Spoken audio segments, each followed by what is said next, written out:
లక్ష్మీదేవికి ఎంతో ఇష్టమైన తమలపాకు దీపం వెలిగించటం వలన ఆర్థిక బాధల నుండి బయటపడి అనుకున్న కార్యాలను సిద్ధింపచేసి అష్టైశ్వర్యాలను ప్రసాదిస్తుందండి. ఈ దీపం వెలిగించటం కోసం ముందుగా ఇత్తడి, రాగి, వెండి ఏదైనా పళ్ళెం తీసుకుని దానిమీద పసుపు, కుంకుమ, గంధం, అక్షింతలు వేసి దానిపైన తొడిమలు విరుచుకున్న 6 తమలపాకులు చివరలు బయటికి వచ్చేలాగా పెట్టుకోవాలి.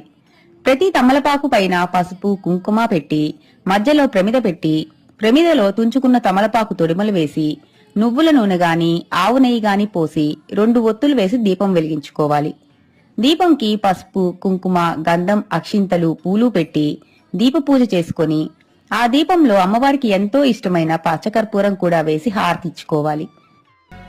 ఆ తల్లి నమ్మిన వాళ్లను ఏనాడూ చెయ్యి వదిలిపెట్టదు. ఆ తల్లిని నమ్ముకో తల్లి.